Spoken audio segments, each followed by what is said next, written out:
Welcome to Alpha Coding Podcast, an all-access pass to medical coding and billing pro tips that help you start your week off smarter. And now, here is your host, Toni Elhoms.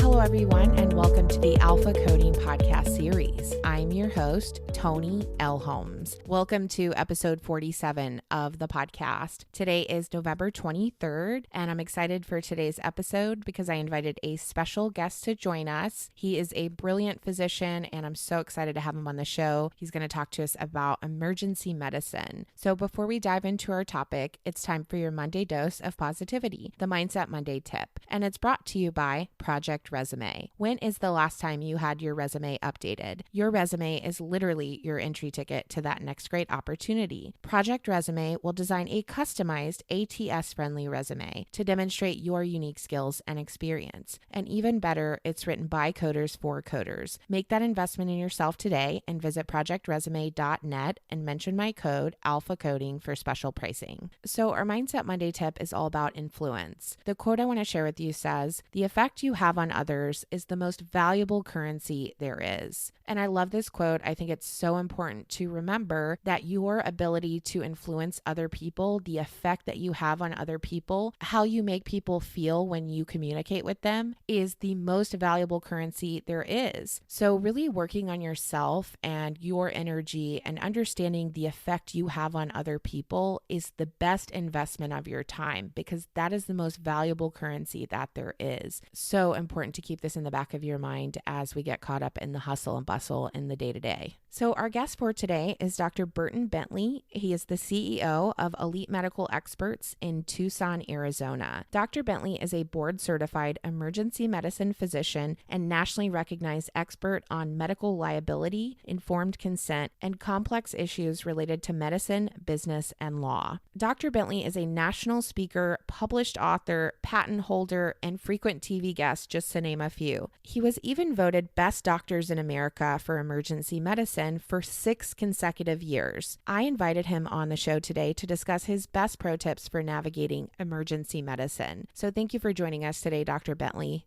That was the best introduction that I've had all week. Thank you. Pleasure to be here. Oh, thank you so much. So take us back to your days practicing in the ER. What did a typical shift look like for you? A typical shift for me is like a typical shift for the profession. You never know what's coming in one second to the next. So that's one of the things that really drew me to emergency medicine is that continuous challenge and diversity in the practice. So one room you're in with the runny nose, and the next room it's a choking baby, and the next room it's a code, and the next room someone has a broken bone, and you're just on your game going from encounter to encounter and really trying to listen, help, and do the right thing all along the way. And that's always what the appeal is of the profession. Yes, it sounds exciting. No 2 days are the same. No 2 days are the same. I always used to say I had seen everything once, and then at some point you've seen everything 6 times and sometimes even more. So it's just different shades of calm and crazy in a really fascinating way. And I think that's why,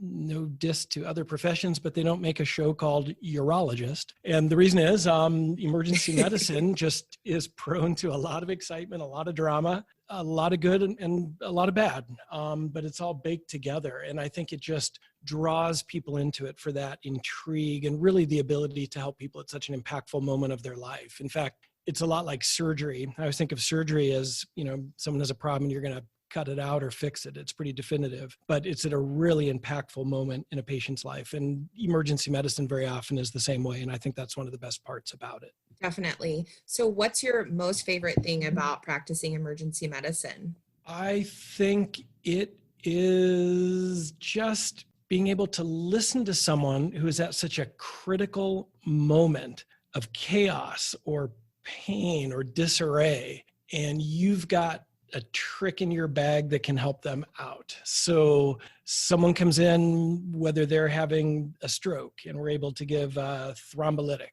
and improve them, or they've got a dislocated shoulder and in minutes we've got it back in, or a complex facial wound or fingertip amputation. And before they leave, things are looking perfect. That's always going to be the most gratifying thing, I think, in any field of medicine, when you can just impact someone. And, I always said, nobody wakes up in the morning saying, hey, this is the day I'm going to get hit by that car. Or, I think what I'll do is I'll go to work and then I'll have that heart attack. Nobody says that. So emergencies are inherently emergent. They're scary. They're unexpected. So someone is suddenly dropped in an ambulance or brought in, and you're standing there and you've got something you can do to help. And again, not that we can help every single person, but when you can, I think that's the most gratifying thing that really one human can even do for another. Yes, that's incredible. And like you said, it's not predictable. So you just don't plan for this type of stuff. So what's your least favorite thing when you were practicing? I would say we could divide that into two answers. The first is just the unexpected nature of horrific things that can happen to people on an otherwise perfectly good day.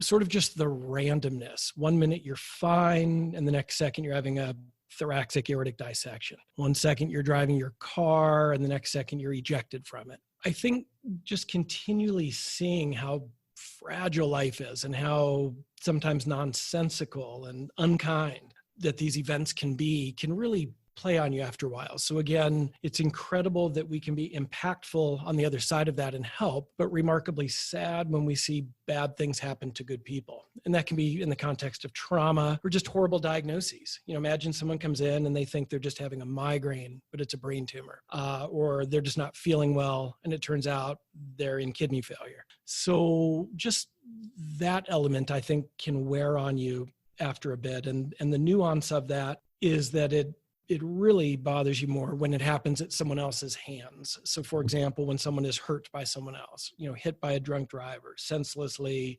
attacked, those types of interpersonal events really play on your mind. So again, terrible and sad to have a horrific acute accident or emergency, but just another tangent to it to have it occur at the hands of someone else. And I think that interpersonal component, stabbings and shootings just can really get you after a while. And sometimes, play on your faith in humanity in one way. So I think that as a category is one of the least favorite things. And then I think the other, and it's definitely just part and parcel of the profession, are the hours of it. So the emergency department has no calendar in terms of nights, weekends, holidays, birthdays.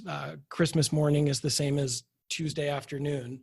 The shifts have to be staffed. Patients are coming in around the clock. So it can really wreak some havoc on your personal life, your family, because you're up all night, sleeping during the day, working 3 nights or working 4 days, transitioning from a long block of shifts. It's so all over the place that it can create just a lot of personal havoc. But again, people in emergency medicine are inherently tough and spirited, and I think we get used to it. But you were just asking about some of the things on the backside that I'm sharing. Yes, and I think your perspective is very powerful, and it takes a tremendous sacrifice to go into this specialty. So shout out and thanks to all the folks that are on the front lines, especially in COVID with emergency medicine. So coding professionals, that's, the majority of our audience, they get a lot of pushback from physicians when issuing queries and really anything related to coding and compliance. What is your best advice on obtaining physician buy-in for these types of matters? I think buy-in is a great term for it, because absent that, you've got no communication, you have no interest, and it's two people on different journeys. You've got your revenue cycle issues, the physician's taking care of patients, and if they don't understand that, then what's in it for them? Why? And so I think part of buy-in is really engaging a team approach. And there's so many ways to do that successfully. So we can take a super high ground, which is usually what I like to do. And that's explaining that the chart, the documentation to support what was done is mission critical, but for a lot of different reasons. One is that it's just the right thing to do. you're seeing a patient, we have a duty that's ethical, professional, moral, patient care related to create an accurate record of the encounter, accurate documentation. And we know that medical necessity and documentation, of that are the criteria upon which reimbursement is going to ultimately be determined. But taking that higher road of it's the right thing to do. You can't leave a shift and not finish a chart. You can't fail to sign things. You can't fail to document and document accurately and completely. I think that it's also important, again, even billing aside, to create an accurate record because you need that for patient care. So let's say you're seeing a patient early in your shift and you're documenting, but it's garbage that you're putting in there. Well, what if at the end of the shift, the patient's still there and you want to just refresh your memory? You've seen 25 people that day. That one's been there 6 or 8 hours. You want to go back and look at them. When you're looking at a meaningless chart, you're not really doing yourself a favor either because you're forgetting the nuances of what happened during that encounter hours earlier. So again, the record is integral to patient care and to billing. So taking a little bit of that higher road about why it's so important, it's also important for your hospital or staff privileges because charting and completeness is a requirement. I happen to be in the medical legal field, and so I always look at the medical chart as your last chance to speak to the jury. So think about it. If you malpractice or if you don't malpractice, but there's still a lawsuit and you're trying to defend yourself, that chart is going to be blown up on an 8-foot by 8-foot slide in a courtroom 2 years, 3 years down the road. It's your last chance to speak to the jury. So let's have it be accurate and complete and thoughtful and really responsive to documenting the patient encounter. So I think that there's so many reasons for it, but once you've made all of those nexus points, I think the last thing is to show that you're on the same team. You're trying to get them paid for their services. And some physicians, especially in emergency medicine, may just be hourly and they might not feel that there's skin in the game, but there's a bigger picture. If their group or their hospital isn't successful, they're not going to be there. Or if they're an outlier in their reimbursement for whatever reason, they're not going to be there. So explaining to them just the importance of documenting completely and compliantly, following the basic rules that we all know and the rules that you can help share with them when they have a mistake, it helps get them paid for their services so that their contribution is being recognized. So a little bit of a long-winded answer, but a lot of ways to get at it from a big picture at the ethical professional level, to get at it from the medical legal level, to get at it from a pure compliance level, and then finally the cash in your pocket level. If you want to get paid for what you've done, that chart's got to be accurate and complete. Those are excellent tips, Dr. Bentley. I think that's definitely going to help a lot of folks. So tell us about your work at Elite Medical Experts and how practicing medicine for over 21 years prepared you for this. Elite is a pretty interesting undertaking. So throughout my entire career in emergency medicine since the 90s, when I first started, I've been consulting on medical legal issues. And having an understanding of those is so important to the practice of medicine in any field, because I've always felt that once you understand what it takes to have a claim of medical malpractice, you can use that information to prevent one. So I actually lecture on risk mitigation at the practice level so that people really understand practical things they can do day to day, not theoretical, but real things they can do to mitigate their own risk. So having a long career in emergency medicine is a great step to formally jumping into the consulting business. So at Elite, we consult nationally and internationally, and it's anything at the intersection of medicine and law or medicine and business and law. Probably most relevant to this talk today is that we handle thousands of medical malpractice cases for both plaintiff and defense. And the reason that we do that is to really maintain objectivity so that we're giving our best advice on either side of the bar. And typically what we're doing in cases is not only consulting strategically so that people understand what's going on within a claim, but then we're aligning experts. And we have just chosen to align with university physicians and surgeons. And so we're bringing professors of medicine and surgery as expert witnesses in cases across the country. So that's grown quite a bit over the years. And I think that it just stems from a career in emergency medicine, which is really probably the best field to enter consulting from, because in emergency medicine, we see every other field. So we have experience in cardiology and gynecology and psychiatry and obstetrics. So not that we're the experts in it per se, but when someone calls and just needs to start getting foundation in a case, we have a pretty broad background. And I have a whole team of physicians and nurses here that work with clients. So I think that's the answer on Elite. Yes, your firm is awesome. I can speak to that, fully endorse it. You guys have a phenomenal team. So we've all heard the adage, if it's not documented in the medical record, it didn't happen. And you alluded to this earlier in the medical legal world, but this could not be more true in that instance. So can you tell us about an experience where you've had a provider that did not adequately document and the consequences of this lack of documentation? Yes, that occurs in so many medical malpractice cases that it is astounding. And it can be abbreviated as not documented, didn't occur. And attorneys use that when you are on the stand. You're under cross-examination, meaning the opposing attorney is asking you questions. And it's as simple as, well, doctor, it doesn't say that in the chart, does it? So imagine that with a couple of second pause following your couple of second pause, and you're stuck.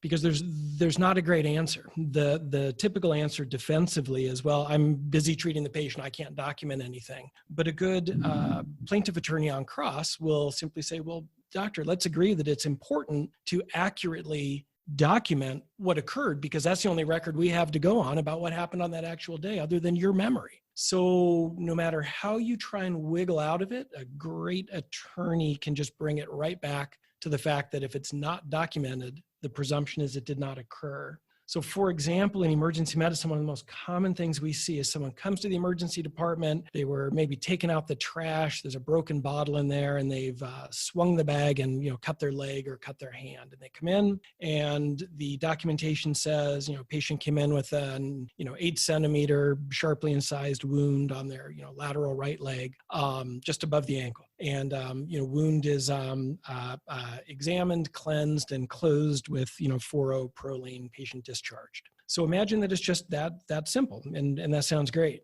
But the reason it's coming back to bite you 3 years later is because you missed either a foreign body in the wound or you missed a tendon injury, both of which are incredibly common with incised wounds. So you're going to have to say in 2 or 3 years on cross, well, of course I explored the wound.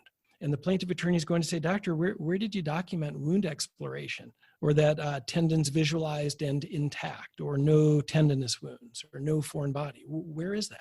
And you'll have to start going down a circular rabbit hole. Well, it's my usual custom and habit, or I was busy treating the patient, I'm sorry I didn't document it. And we don't want to get in that argument. There's just no point, because against a strong plaintiff attorney, you won't win it. The point is that examination, in this example of tendons or foreign bodies, those are pertinent positives, pertinent negatives. They're part of what you did, and they're intrinsic to wound repair. So to not document it, you're just going to get buried. And I think that's really one of the problems we see nowadays with just the rush to get patients in and out, or electronic health records, or overuse of templated answers. Important things just get missed. So I can't stress enough the importance of documenting not only just accurately what occurred, but pertinent positives, pertinent negatives, pertinent steps, and then of course your medical decision-making. Because remember, very often 3 years down the road in a lawsuit, you're trying to explain what were you thinking on that night. And if it's not reflected in the chart, and we already know you've had a problem, that's why you're in the litigation crosshairs, it's tough to back up. So the importance of documentation is key. And the last thing that I'll add to that, because it's 2020 and we all have electronic health records, over-documentation is equally as catastrophic. So we can say not documented didn't occur, but over-documented and you're going to lose as well. What I mean by over-documentation, that's typically when you are using a template and you're dictating that, for example, the pedal pulses were normal and symmetrical bilaterally, and it's a patient who has no legs. Or you're doing an exam on a neonate and you're saying they're alert and oriented to person, place, and time. Or you're documenting cranial nerves 2 through 12 intact, and on cross-exam, I ask you, what's the name of the 9th cranial nerve and what's its function? And you can't answer that. Those are all examples that I've had in actual cases. I cannot tell you how many physicians have been asked literally even the name of a specific cranial nerve and couldn't recall it. And then when they were asked the function, fewer got through that hoop, or how they tested it, some imploded entirely. So the point is, over documentation can be equally catastrophic. So we could go on for hours about that alone, but just how about if we just document accurately, compliantly, thoroughly, intellectually, professionally, and honestly, and I can call it a day with that. Doc, that is incredibly powerful. Your stories are, wow. The cranial nerves, we see that all the time. Wow. Let me jump in right there. If you came in because you're playing baseball and you've hurt a knee and you come into the emergency department and I document your physical exam, HEENT, chest, heart, abdomen, and then neurologic cranial nerves 2 through 12 intact, you've got a bad knee. Did I really check your swallowing, sensation everywhere, pupillary function? I mean, it's not even believable. And where it really implodes, again, it's on cross-examination. When you're there with the knee injury that's now in litigation and you have cranial nerves 2 through 12 intact, and they say, doctor, the patient will testify that you never checked their reflexes, or you never put a light in their eyes to check their pupils. And then the doctor has to say, well, yes, I did. I documented cranial nerves 2 through 12 intact. And then the attorney says, doctor, you realize that the patient's wife was in the room and she's testified you didn't do it. Now it's 2 against 1, and it's not even plausible that you did a full cranial nerve exam on someone with a broken knee. Why over-embellish and lie in a chart? It's wrong. It's fundamentally wrong, and it's going to hit you over the head. So the question is, well, if you have to document a neurological exam, just document the correct exam, or you could even put cranial nerves normal as tested. Then at least you could go back and say what you did or didn't do at some later point. But when you commit to 2 through 12, you own those, and it's not true. So don't do it. Be accurate. Yes, Doc, that is so true. Wow. Great examples. So what are your top 3 pro tips for navigating emergency medicine? I guess I would say this. So first is just appreciate emergency medicine and be grateful that we have it as a field, that we've got people that devote their lives to it and that it's there. And I know our profession gets thrown under the bus a lot because ERs are crowded and there's wait times and mistakes can happen. I look at it as an incredible resource for society. We should be grateful every day, and we should be thanking pre-hospital providers, emergency physicians, nurses, staff, and everyone else who's really devoted their life to it, particularly during this crazy pandemic. So if you know anybody in emergency medicine, give them a little shout out, bake them a loaf of bread, or just do something nice because they really deserve it.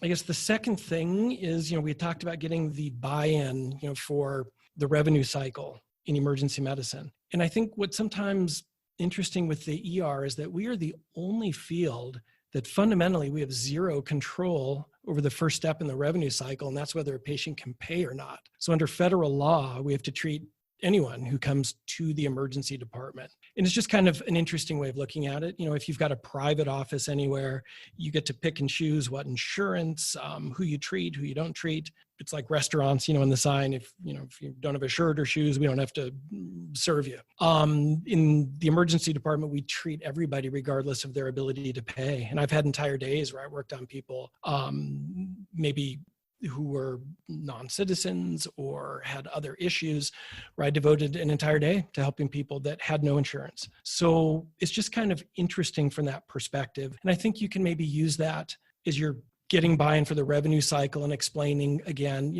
remember, tons of your patients can't pay or have limited ability to pay. So let's all be in this together and let's get paid when we can for what's right and when we're owed it. So again, kind of working together, realizing how many people can't pay. So let's make that effort on the ones who can. And that's might just be a different nuance with it.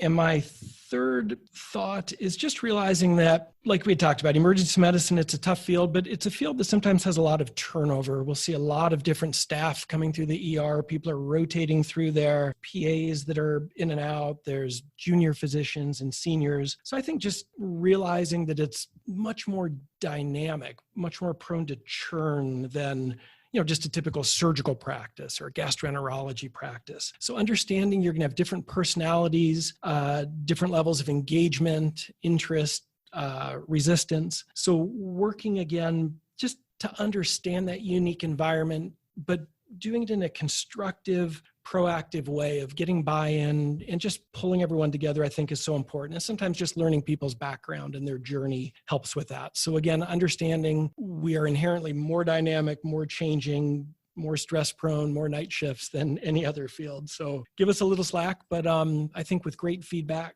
great communication, it shouldn't be that hard to get us all on the same page. And we sure do appreciate what you guys do. Those are awesome pro tips, Dr. Bentley. So what's next for you? You've got such an amazing background. What's next?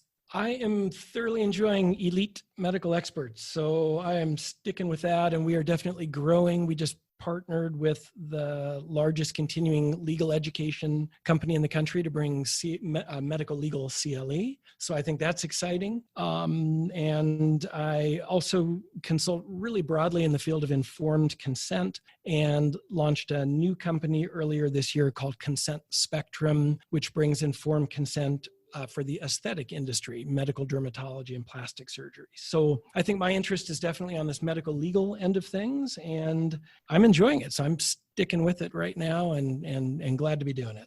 It's exciting stuff. Well, I really appreciate your time today, Dr. Bentley. Well, thank you for having me, and appreciate all that you do as well. So keep the revenue coming in for everybody everywhere. We definitely need you. Yes, I appreciate that. So be sure to connect with Dr. Bentley. Visit his website, elitemedicalexperts.com. Thanks, Dr. Bentley. You are most welcome. I really enjoyed it. Take care. So it's time for this week's coding pro tip, and it's brought to you by Contempo Coding, which is an on-demand educational resource provider created for coders by coders. They specialize in affordable coding certification prep courses to help you accelerate in your career. Right now, they're offering an exclusive special to Alpha Coding podcast listeners, and that's $125 off the Certified Risk Adjustment Coding Prep course, as well as some great bonus content when you order through our affiliate website. This course has a 100% pass rate, by the way. Visit our website, alphacodingexperts.com, and head over to the Deals and Discounts tab for a link to take advantage of this absolute steal of a deal. If you have a coding-related question and would like it to be featured in one of our coding pro tips, please reach out to me on LinkedIn, Facebook, Instagram, or YouTube. So this week's coding pro tip comes to us from Ohio. Hi, Toni. I'm a coder for emergency medicine and keep hearing all this stuff about 2021 E&M coding changes. Do the upcoming E&M coding changes apply to ER services? So this is a good question. I've actually had a lot of folks recently approach me that have physicians that work in both the hospital and in the office. And it's important to note that ER and emergency medicine services are not subject to these changes, which means the same rules that apply currently will continue to apply in 2021. Because ER services are reported with the 99281 through 99285, you'll notice the AMA does not include those codes in the updates. So that's a bit of good news. You do not have to worry about these codes. The bad news is for the physicians that work in both the hospital and the office setting, they are going to have to remember two sets of guidelines. So this is going to be tricky for them to navigate, which means coding professionals are going to be very busy in 2021. Please remember to hit that subscribe button now so you never miss another episode. Also, be sure to drop us a rating and review on iTunes. We really appreciate your support. So this concludes today's episode. Until next week, thank you for listening to the Alpha Coding Podcast. We'll see you next Monday. For more information about medical coding and billing pro tips, including how to hire Alpha coding experts, follow us on LinkedIn, Instagram, Facebook, YouTube, or visit our website at www.alphacodingexperts.com.